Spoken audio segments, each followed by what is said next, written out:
Syakur dulu kalau dibalik, Buya Syakur, kemudian Buya Husain, kemudian Haidar Bagir. Saya kira itu, kami persilakan. Begini, malam ini yang kita bedah itu kaf, fa, dan ro. Bukan lam, bukan. Kaf, fa, dan ro. Tadi saya lepas itu maksudnya untuk menyikat waktu. Jadi sekarang kata kaf itu bukan bahasamu. Ini bahasanya orang sono. Jadi kita jangan merekayasa. Paham nggak? Itu maksud saya. Jadi biar saya jelasin lagi dulu sebentar ini. Ini kafaroni bisa isim bisa fiil. Kalau fiil kafarun itu artinya mancung, mancungnya kelapa tuh namanya itu kafarun. Mau dilawan. Dua juga kafarun juga al-jibal at-tawilah, pegunungan yang memanjang kayak atlas gitu. Itu juga namanya kafarun juga. Nanti fiilnya ada yakfuru, kafaro, yakfuru, kufran, ya. Udah, jangan dikasih nanti salah kufurnya. Nah, kemudian kufurat, kafirun, jamaknya kufar. Dan diperhatikan nanti ketika mufradnya kafirun, jamaknya bermacam-macam, jangan dianggap sama. Beda antara kafirun, kufarun, dan kafarah. Ya, ini bahasa Arab aneh sekali. Nanti sudah dijamakan lagi, namanya jamul jamai. Dan maknanya berubah. Jadi kita pendekatan linguistik Arab ini masih jelas. Ya, dulu itu tangan, zamannya ayat, ya ID. Begitu ID namanya, zamannya tangan. Kalau zamannya lagi al-ayadi, itu bukan tangan sudah, kedermawanan artinya. Ya, jadi kita memahami istilah bahasa Arab ya dengan linguistik Arab itu dong, betul nggak? Nah, oke, kita lagi ya.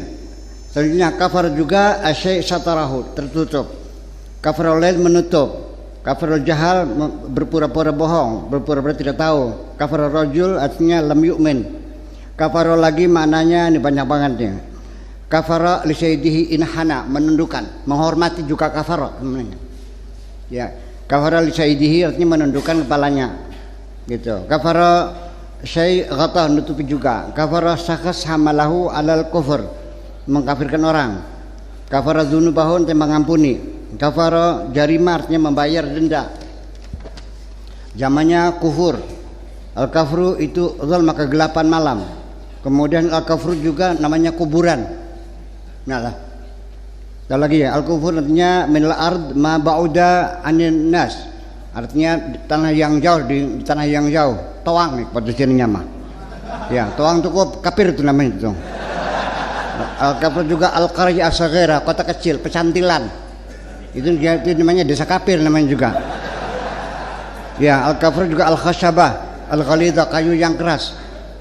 Nih, segudang nih banyak ini bersebagian ini. Saya bilang kan sampai pagi nanti cerita kafir ini. Kemudian kafir juga, banyak banget ya. Sebagai isim, al-kafir itu al-juhud, artinya menolak. Kemudian al-kufur juga al-qir, alladzi yutla bihi as-sufun, artinya cat, mengecat ini. Makanya juga dulu tembok pakai apa namanya itu? Kapur, itu kafir juga. Dan sekarang ternyata gadis-gadis yang cantik adalah pasti gadis kaper. Gadis kafir semuanya itu. Kafir gal itu artinya gadis cantik artinya. Jadi bisa cantik, bisa kuburan. Nah, ini kita maksa, itulah mereka menggunakan. Nah, jangan tidak semua kafir itu dipaksakan kehendakmu. Nah, ini kita kembali di linguistik, bahwa nanti kata tidak ada artinya. Itu hanya simbol. Nah, duduk apa artinya? Nggak tahu. Kecuali dalam kalimat sempurna, Hasan duduk di kursi, apa maknanya? Bokongnya Hasan nempel di kursi. Oke. Kadang Belanda menduduki Indonesia, di mana bokongnya nempelnya? Lalu kartu penduduk, kartu bokong gitu. Berebut kedudukan, berebut bokong. Oke. Jadi kata letak kafirnya di mana? Jangan Anda merasa bangga menjadi seorang muslim loh. Orang Arab datang ke Nabi mengatakan qalu amanna. Jangan bilang amanah. Bal qulu aslamna. Katakan aku berislam. Jangan bilang beriman. Walamma yadkhulul imanu fi qulubihim. Tidak ada artinya Islammu itu. Imanmu itu hanya sebagai simbol. Jadi kalau begitu katakan saja kami berislam, jangan beriman. Artinya kan nggak ada nilainya itu, tidak dinilai. Nah itu makanya jadi setiap kalimat gini. Kemudian setelah kalimat itu sempurna, tahu maksudnya? Nggak bisa. Tidak pernah memberikan arti. Banyak kalau ngomong begini maksudnya begitu. Malah bukunya Supardi Djoko Damono itu buku khusus ngomongnya begini maksudnya begitu. Jadi nanti gimana artinya itu tidak bisa. Sebab kalimat itu kita tidak tahu apa yang dimaksudkan. Jadi kalau ada para ulama berbeda pendapat menafsirkan Al-Quran, itu berarti sama-sama tidak pahamnya.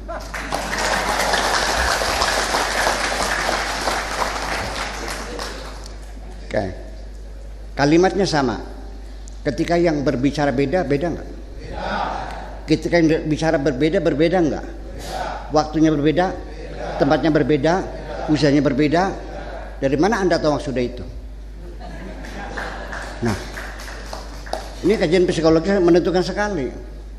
Jadi akhirnya siapa orang yang paham maksud pembicaraan itu adalah yang paling tahu adalah orang yang sudah betul-betul mengenal kepada sang pembicara.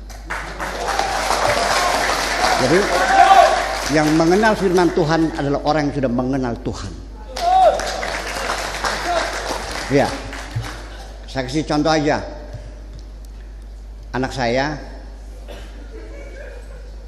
mengatakan Awab sudah bisa makan sendiri. Apa maknanya? Saya kasih uang nih. Tidak akan bisa ada artinya. Itu tidak ada artinya. Nah, makanya ketika menafsirkan ucapan itu, kita harus mencari indikator-indikator, mencari alasan-alasan, bukti-bukti, ada circumstances, evidence yang menunjukkan. Saya akan mengatakan demikian, buktinya ini. Nggak bisa hanya dengan analisa bahasa. Ada sosiolinguistik, ada antrolinguistik, ada psikolinguistik, ada morfologi, ada semantik, ada segudang ilmu yang baru ada sekarang, belum lama. Itu baru tangannya Ferdinand de Saussure, baru terungkap sekarang ini. Jadi nanti pada ujungnya saya ingin mengatakan begini,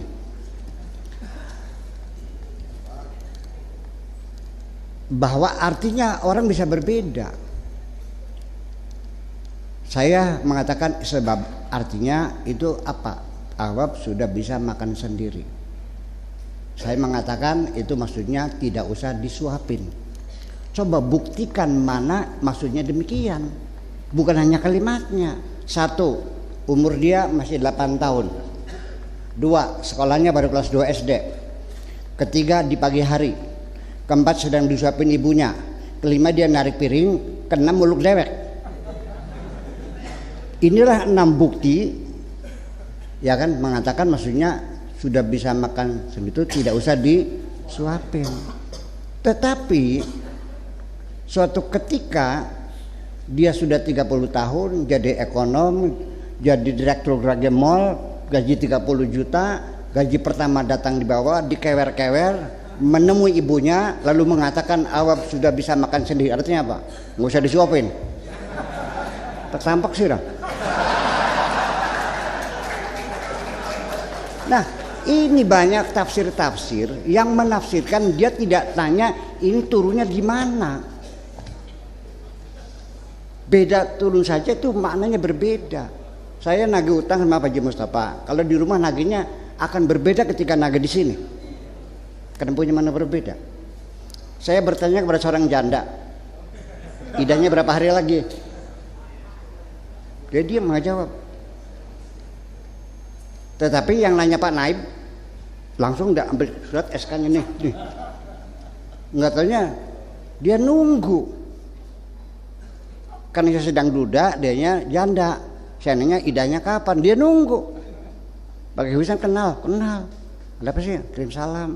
Beneran enggak katanya?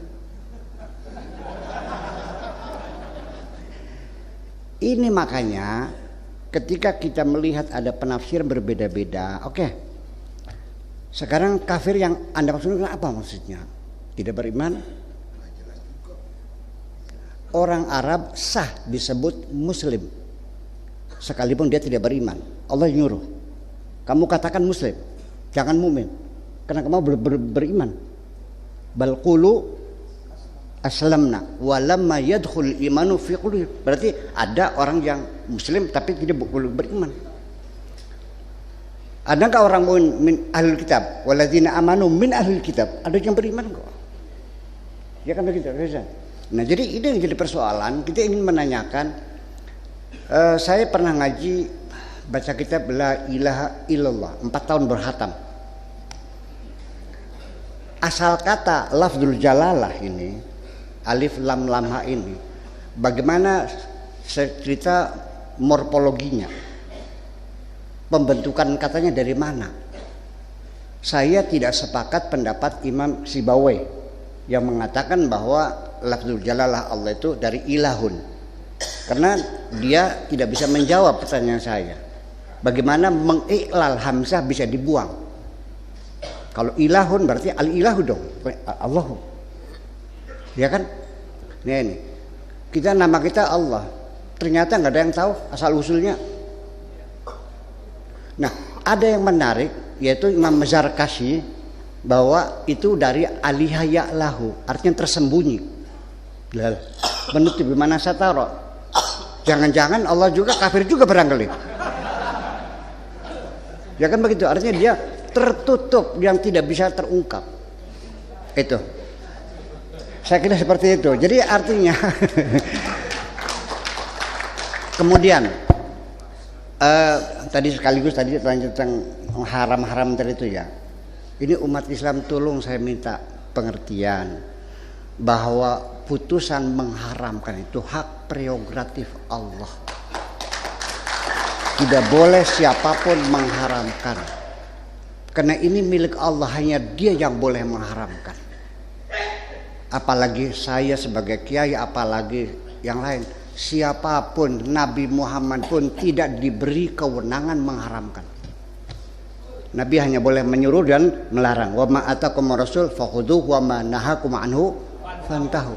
Begitu Nabi mengharamkan langsung kena surat pemarahan. Ya ayyuhan nabiyyu lima tuharrimu ma halallahu laka. Apalagi saya.